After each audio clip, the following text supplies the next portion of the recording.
Assalamualaikum warahmatullahi wabarakatuh. A'udzu billahi minasyaitonir rajim. Bismillahirrahmanirrahim. Alhamdulillahi rabbil alamin. Wassalatu wassalamu ala asyrafil anbiya'i wal mursalin wa ala alihi wa ashabihi ajma'in. Amma ba'du fa ya ibadallah usikum iyya bitaqwallah. Ittaqullah haqqa tuqatih wa la tamutunna illa wa antum muslimun. A'udzu billahi minasyaitonir rajim. Bismillahirrahmanirrahim. Wa la talbisul haqqo bil batil wa taktumul haqqa wa antum ta'lamun. Surah Al-Baqarah ayat 42. Wala talbisu, jangan pernah, fil mudhari', jangan pernah mencampur adukan siapa kalian al-haqqa kepada al-haq, Al-Quran as-sunnah bil batil, dengan sesuatu yang batil. Ini pengingat supaya kita juga jangan mudah terpengaruh dengan sesuatu ungkapan atau sikap seseorang, tapi kita harus mudah menerima kebenaran, tapi harus waspada. Wala talbisul haqqa bil batil wa taktumul haqqa, dan menyimpan siapa kalian semua al-haqqa kepada al-haq, kebenaran, wa antum, dan hal adapun kalian semua ta'lamuna, yaitu mengetahui siapa kalian semua.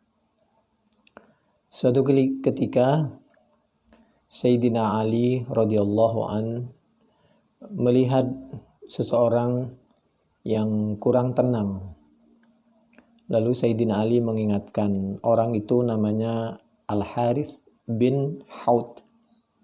Lalu Sayyidina Ali menyampaikan untuk menyelamatkannya, ya Harithu, wahai Harith, innahu, bahwa masalah ini malbusun, samar-samar, disamarkan atau remang, alaika, atasmu. Khawatir orang ini ada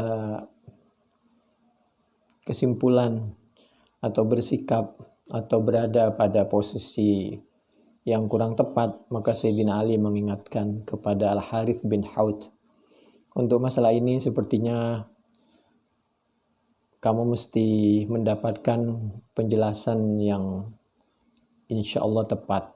Innal haqqa, kemudian Sayyidina Ali mengingatkan bahwasanya al-haq, kebenaran itu la yu'rafu, tidak bisa dinilai apa al-haq birrijal, dari seseorang. Kebenaran itu Al-Quran yang utuh, as-sunnah yang utuh, belum diberi pengawet, pewarna, tujuan duniawi dan jabatan. Karena kita tahu di zaman Sayyidina Ali itu terlalu banyak orang pakai ayat, pakai as-sunnah, tapi untuk kepentingan uang dan jabatan.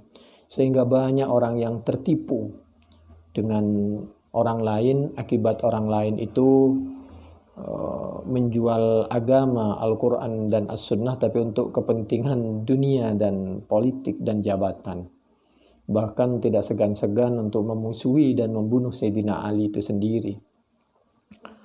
Innal haqqa, bahwasanya al-haq la yu'rafu, tidak dikenal apa al-haq birrijal, dengan seorang, dengan beberapa orang. I'rif, tapi kalau kamu ingin tahu bahwa ini hak apa tidak, lurus apa tidak, kadang-kadang Qur'annya benar, as-sunnahnya benar, tapi dipakai untuk sesuatu yang batil.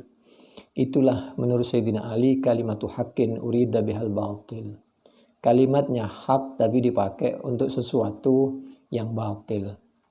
Dibuat argumen untuk melakukan sesuatu, mendukung sesuatu yang batil.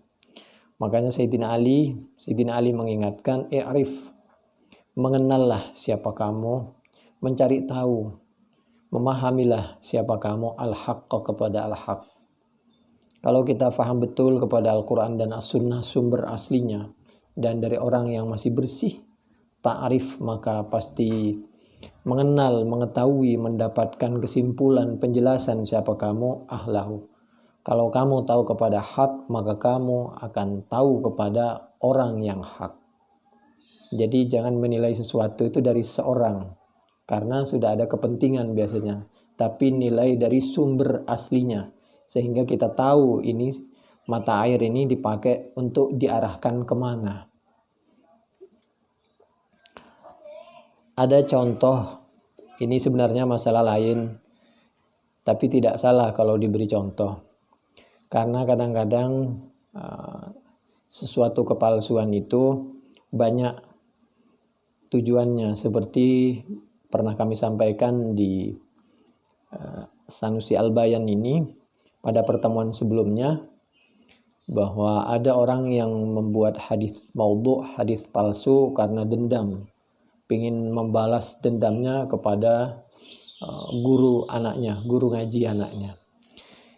Ada lagi cerita lamma iqtarafa Adam, ketika mengakui Adam, siapa Nabi Adam, al-khati'ata kepada kesalahannya Nabi Adam. Qala, kemudian berkata siapa Nabi Adam, katanya, ya Rabbi, wahai Tuhanku, bihaqqi Muhammadin, berkat haknya Muhammad, lama ghafartali, kalau bukan karena Muhammad, engkau tidak akan pernah mengampuni dosaku ya Allah. Ini sebenarnya cerita maudhu ini, cuma kami sampaikan dulu. Ini maudhu, cerita bohong, karena dia berlebihan. Jadi orang itu kadang-kadang benci berlebihan kepada Sayyidina Ali dulu. Akhirnya banyak dia memakai Al-Quran dan As-Sunnah untuk membantai Sayyidina Ali. Demikian juga sebaliknya, ada orang yang terlalu cinta kepada Sayyidina Ali, terlalu cinta kepada Nabi Muhammad sallallahu alaihi wa alihi wasallam sampai membuat hadis-hadis palsu. Jadi tempatkan Al-Quran dan As-Sunnah itu pada tempatnya. Caranya bagaimana? Nah, kita mesti menggali dari sumber aslinya dan mendapatkan penjelasan dari referensi dan dari orang yang masih bersih dari berbagai kepentingan. Kalau bukan karena Muhammad, engkau tidak akan pernah mengampuni dosaku. Qala, kemudian katanya Allah bertanya kepada Nabi Adam, wa kaifa arafta, bagaimana kamu bisa tahu Muhammadan kepada Nabi Muhammad, walam akhlukhu, dan belum menciptakan siapa aku Allahu kepada Muhammad. Qala, menjawab siapa Nabi Adam, ra'aitu ala saqil arsy maktuban la ilaha illallah Muhammadur Rasulullah. Aku tahu karena aku melihat di arasyana tertulis la ilaha illallah Muhammadur Rasulullah. Faqala, kemudian menyampaikan siapa Allah, ya Adamu, katanya ini, laula Muhammad lama khalaqtuka, andai saja bukan karena Muhammad sallallahu alaihi wa alihi wasallam, lama khalaqtuka, maka tidak akan pernah menciptakan siapa aku Allah kah kepadamu wahai Nabi Adam. Ini sekilas sepertinya baik dan benar, tapi ya Adam, laula Muhammadun lama khalaqtuka, wahai Adam, kalau bukan karena Muhammad, saya tidak akan pernah menciptakan kamu, semua manusia. Tidak begitu. Jadi hadis ini maudhu, dibuat oleh Abdullah bin Muslim Al-Fihri, wa huwa muttahamun bil wad'i. Dan penjelasan seperti ini banyak di berbagai kitab, termasuk di dalam tafsir Al-Qurtubi juz 1 halaman 365 di sebelah kiri. Kenapa maudhu? Di samping orangnya juga dicurigai bohong, Allah itu menciptakan sesuatu atau tidak menciptakan sesuatu tidak tergantung kepada manusia, tidak tergantung kepada makhluk Allah, tidak tergantung kepada, mohon maaf, kepada Nabi Muhammad sallallahu alaihi wa alihi wasallam. Kenapa? Karena Allah berfirman, a'udzubillahi minasyaitonir rajim, bismillahirrahmanirrahim, fa'alul lima yurid. Allah itu kalau berkehendak ya pasti terjadi apa yang dikehendaki. Kalau tidak, ya tidak. Tapi ayat ini bukan untuk membuat kita tidak menghormat Nabi Muhammad sallallahu alaihi wa alihi wasallam. Tidak, karena Nabi itu bukan manusia biasa. In huwa illa wahyu yuha. Nabi itu memang bukan manusia seperti kita. Beliau memang manusia biasa tapi dapat wahyu, dan beliau seorang nabi. Cuma redaksi pemahaman bahwa laula Muhammadun lama khalaqtuka, bahwa Allah menciptakan Nabi Adam, menciptakan manusia itu karena bergantung kepada Nabi Muhammad sallallahu alaihi wa alihi wasallam. Tidak, karena Nabi Muhammad sallallahu alaihi wa alihi wasallam itu makhluk, ciptaan Allah, hambanya Allah, nabinya Allah, rasulnya Allah. Sedangkan Allah, ya Allah. Allah tidak butuh kepada ciptaannya. Tapi Allah mengangkat, menghargai dan bangga kepada hamba yang paling utama, yaitu Nabi Muhammad sallallahu alaihi wa alihi wasallam. Itu surah Hud ayat 107, Al-Buruj 16, wa kana amrullahi maf'ula, An-Nisa ayat 47, Al-Ahzab 37, Al-Anfal 42, 44. Demikian juga atau Al-Isra mulai dari ayat 5 ada, juga ayat 108 ada, Al-Muzammil ayat 18 ada.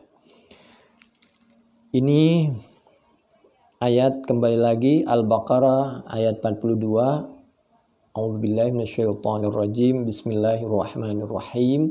Wala talbisul haqqo bil batil wa taktumul haqqo wa antum ta'lamun.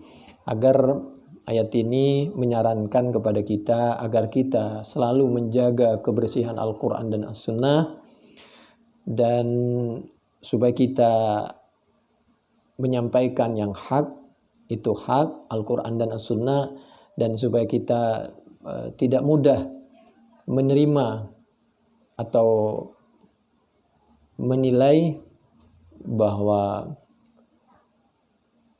seseorang itu adalah sesuai Al-Quran dan As-Sunnah. Segala sesuatunya kita mesti kembalikan kepada Al-Quran dan As-Sunnah sebagaimana aslinya. Demikian, kurang lebihnya kami mohon maaf. Subhanakallahumma bihamdik, nasyhadu an la ilaha illa anta, nastaghfiruka wa natubu ilaik. Assalamualaikum warahmatullahi wabarakatuh.